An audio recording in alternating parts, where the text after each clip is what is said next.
Hey everyone, welcome to my weekly house call, your chance to ask me your questions. And this week's question is, I get so confused with all those choices of oils and different kinds of fats. I watched a 60 Minutes episode on which they showed a bunch of olive oil that was imported from Italy that's really not olive oil. And then the other day I went to the supermarket to pick up coconut oil and it said palm oil on the back.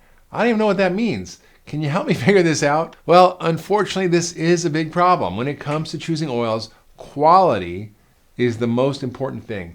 But have no fear, there are lots of great resources out there, including my new book, Eat Fat, Get Thin, to help you navigate the world of fats. For now, let's go through two of my favorite fats. How to choose the best quality ones of those. Well, in his book, Losing Virginity, Tom Mueller takes us through the sublime and scandalous world of olive oil and discusses how resellers and lower-priced, low-grade oils are filled with artificial coloring. They put green dye in to create extra virgin olive oil. And most American-derived olive oils often contain soybean, rapeseed or canola oil, and other oils. One particular study demonstrated that a good amount of this, about 69% of the olive oil that's imported and labeled, quote, extra virgin, failed to meet the standards in an expert smell and taste test, which is the standard for this type of labeling. This is just outrageous. So it's important to do your research and pick the right oils. Quality becomes crucial here. Olive oil is one of the few kinds of oils that's still consumed pretty much unprocessed by most Americans. Many of the oils purchased, however, are refined. Now, when olives are pressed, this is an effective way to preserve the many nutrients, including the polyphenols, that are well known for their ability to protect olive oil from high heat and from toxic damage. Ideally, look for the unfiltered extra virgin olive oil. These elements also create a cloudiness and are also effective as antioxidants and also buffer acids and therefore allow for protection against free radicals or oxidative damage. Also, choose olive oils that are in a dark colored bottle, as the packaging is going to aid to protect oil from going rancid from the light, which oxidizes it. You also want to be certain that olive oil is stored in a cool area and it doesn't come into direct contact with light or heat. If you actually leave olive oil on the counter, if it's dark green, it'll turn light green or even yellow if you leave it there long enough because of the damage that the light does to the oil.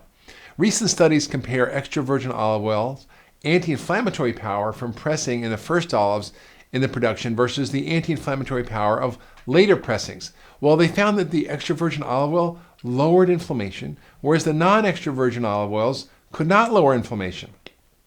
Also be careful, pure, quote, pure olive oil can be confusing, and it's a misleading phrase that's sometimes used to confuse people. Oftentimes it signifies a mix of unrefined and refined virgin olive oils. You also might find cold press, quote unquote, which means manufacturers use very little heat mechanically processing olives to get the oil. That's good. So cold pressed extra virgin olive oil provides the strongest possible nutrient value because of the small use of heating coupled with the oil's first pressing's high phytonutrient content. Also, stay away from the extra light olive oil. You might think it's good for you because it's light, but again, fats are not bad.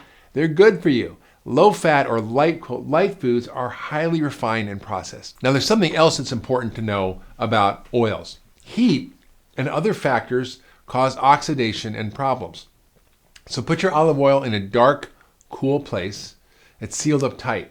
Keep it out of direct sunlight or a heat source like near the stove. Olive oil should also be used within a couple of months to ensure the maximum health benefits. Research shows the quality and the health benefits decline after a couple of months, even when stored properly. So be very savvy when buying olive oils. Next, let's talk about coconut oil. When it comes to coconut oil, you want to look for organic, virgin, cold-pressed, unrefined coconut oil that's never deodorized or bleached. Coconut oil is great for bacon, and it's great for medium-high heat cooking as it is very stable. So you can cook with it, you can add it to meals when cooking meat, sauces, veggies, to smoothies, stir it in hot beverages like tea or coffee, add it to soups, mix it with nut butter, or just eat it right out of the jar by the spoonful, which I do sometimes, especially before a workout.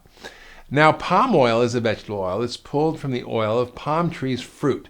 Now, most of the world's palm oil comes from Malaysia and Indonesia, about 85% as a matter of fact. But it's what we call conflict palm oil. It destroys environments like rainforests. They use child labor. It's really bad. So you want to stay away from most palm oil. But virgin, unrefined red palm oil is kind of a reddish color. There's a great brand, Nutiva. It looks red, and it's naturally red and it comes loaded with vitamins and antioxidants. The highly processed refined palm oil, you don't want to eat that. It loses its red color as well as its taste and the health benefits. So red palm oil is okay. Refined palm oil, not so much. Red palm oil or palm fruit is extremely nutritious. Palm kernel oil or crude oil, which is seriously processed and is used as ingredients in processed and packaged foods in many American products, is not good. You see, clearing large areas of land for palm oil plantations and vast deforestation in countries like India and Malaysia has become a major problem. This has severely disrupted ecosystems. It brings many animal species extremely close to extinction, like the elephants, rhinos, tigers, and orangutans. In some instances, people have been forced off their land, they've destroyed their livelihood, and we've decreased clean water in those areas and fertile soil by using these palm trees. All around the globe, rainforest destruction has contributed to climate change as trees are cut down and burned, and methane and other greenhouse gases are released into the atmosphere. Now, over 85% of the palm oil in processed foods in the U.S. comes from plantations in Malaysia and Indonesia, where these practices are really common. So don't have any of that. Palm oil is known by a great number of different names, such as palmitate, glycerol stearate, and palm kernel oil, which you don't want.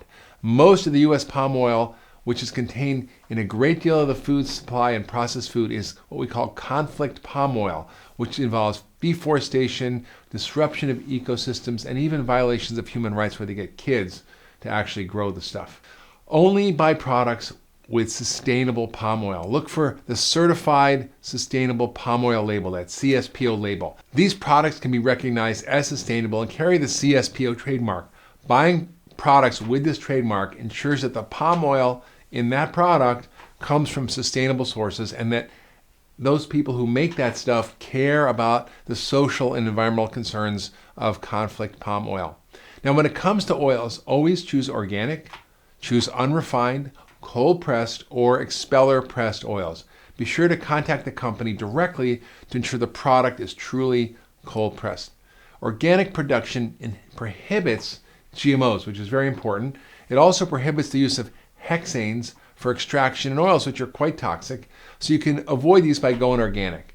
Refined oils generally have a more neutral flavor than the unrefined varieties, but they're better for you, the unrefined kinds. So be sure that the manufacturer is not using hexanes or other solvents that are toxic in the refining process. Again, store the oils in a dark, clear bottle, in a cool, dark place, away from the light and from the heat, such as your cabinets or even in the fridge, in airtight containers. Do not store oils on the kitchen counters or next to the stove. Always close the lid tight and put it away after you're done with it, since oxygen makes it go rancid, which is not good. You don't want rancid oil. Oils go bad over about a span of a few months or years, depending on the type of oil, so choose a smaller container if you don't use the oil often. Now, I put a list of my favorite brands of olive oil and coconut oil together, and I've included their uses and their smoking points, and it's all in a blog that's attached to this video, so be sure to check it out. And if you like this video, share it with your friends and family on Twitter and Facebook, and submit your questions to drhyman.com, and maybe next week I'll make a house call to you.